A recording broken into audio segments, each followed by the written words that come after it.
Alright, good morning. This lesson is for my Integrated 1 class. This is for Unit 7, Lesson 8, and it will also include Homework 8.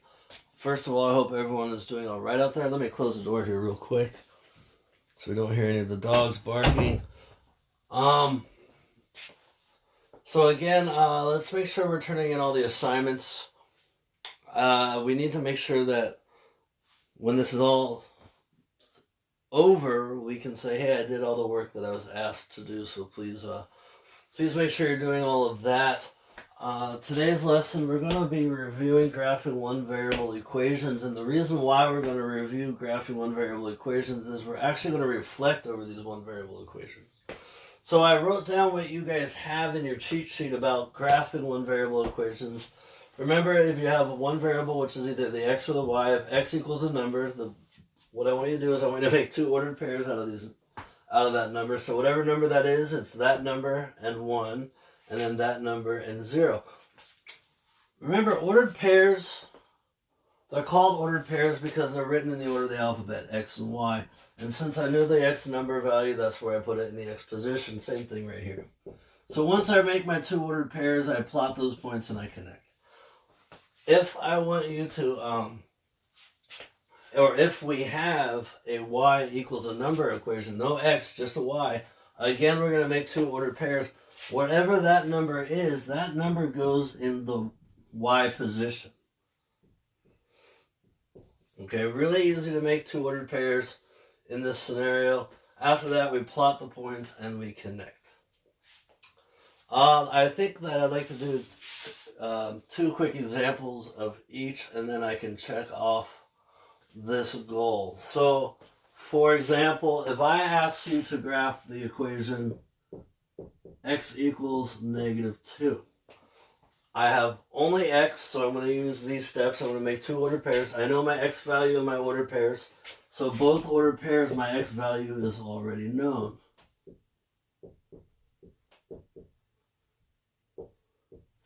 And I want you to put 1 for the one ordered pair and 0 for the other ordered pair. We're going to plot these. So I'm going to go to -2, and I'm going to go up to 1. And I'm going to go -2, and I'm going to stay at that height of 0. And I'm going to connect. So that's how we would graph an x-only equation. On the same graph, we'll do a y-only equation. So let's graph this one. Let's graph this equation of y equals 1. So again, I only have y in my equation, so I'm going to use this format. And so again, I make two ordered pairs. So it's going to be 1 and the number, so it's 1 and 1. I should have probably picked a different number. I can still do that. Let's make this y equals 3. So it's going to be 1 and that number, so it's going to be 1 and 3. And my second order pair is going to be 0 and 3. And again, we're putting it in the y position because that's the value we have. And I'm going to plot these points. So I go to 1 and then up to 3. And I go 0 and then I go up to 3.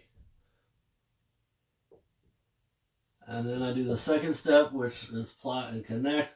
And that's how I graph a y-only equation. It's actually a horizontal line. An x-only equation is actually a vertical line.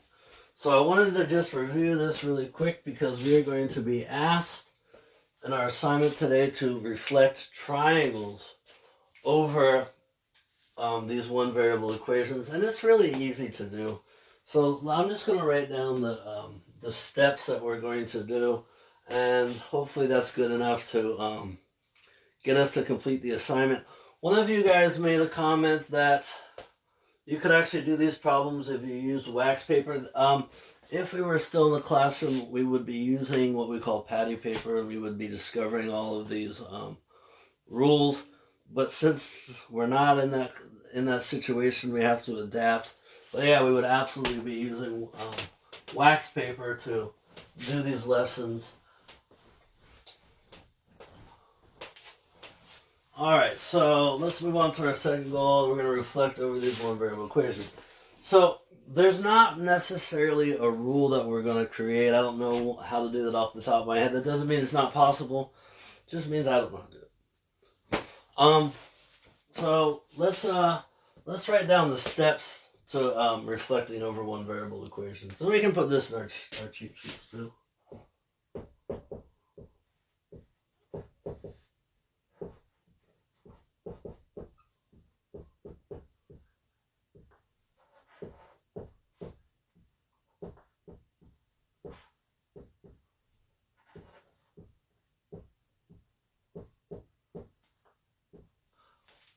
So,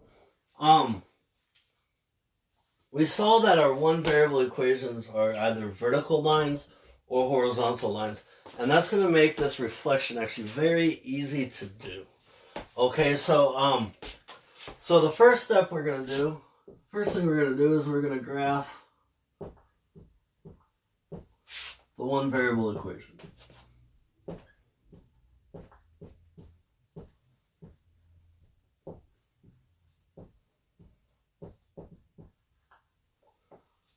Pretty simple. That's what we reviewed, so we know how to do that. Now our next step is also very simple.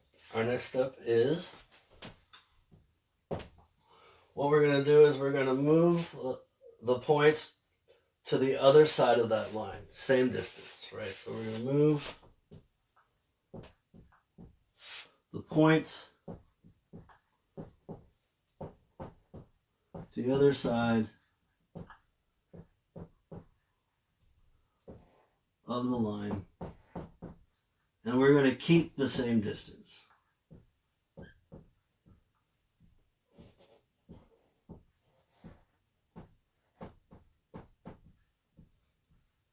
Okay.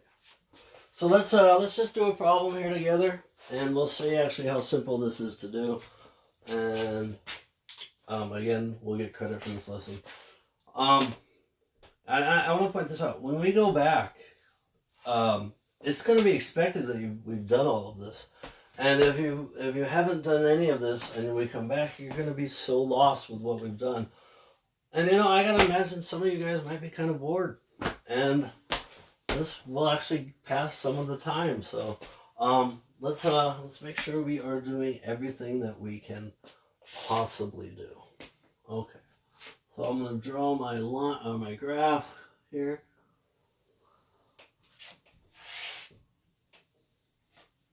Okay, let's see, 1, 2, 3.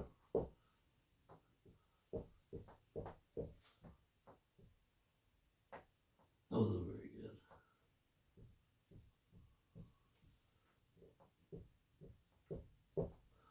All right, so let's just say we have a, again, we'll use our nice point that we're accustomed to using. We'll use our point A, and A is at 3, 1. All right. So the question would be something along the lines that I would ask you to do would be, let's reflect A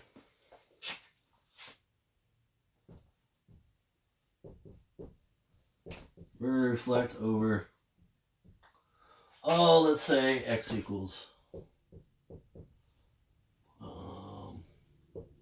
x equals. All right, so we're going to graph this line first because that's the first thing we have to do is we're asked to graph the one variable equation. So we're going to graph this equation, and remember from before, we graph it by using ordered pairs. And since this is the x only equation, we know the x value of our equation, so it's 1 and 1 as well as 1 and 0. All right, so I plot these points, 1 and 1, 1 and 0. And I'm going to move A to the other side of that line, keeping the same distance. I made the comment earlier that the lines are vertical and horizontal because we know how to count vertically and horizontally, so we don't have to worry about diagonal distance. So, we're going to move point to the other side of the line, keeping the same distance. So my point A is 1, 2 away from this line. So when I reflect it over, it needs to be 1, 2 on the other side of the line. So that is going to be my reflection over the line x equals 1. That's all we're doing. Let's see, and this new coordinate is -1, 1. That's it. That's all we're doing. So on the problems, you're going to be moving triangles, so you're going to have to do this 3 times on a problem, but again, I think that this is fairly easy. If you have any questions, please reach out. If you're having any problems uploading or turning in assignments, please let me know. Guys, if you have assignments you haven't turned in yet, I'll let you turn in late assignments. Just let me know, hey, I'm turning in these late assignments by reminder email. I want you guys to be in a good position when we get back to the classroom. So please make sure we're doing everything that I ask. I hope everyone again is doing well. I will post the next video tomorrow. Have a good day, everybody.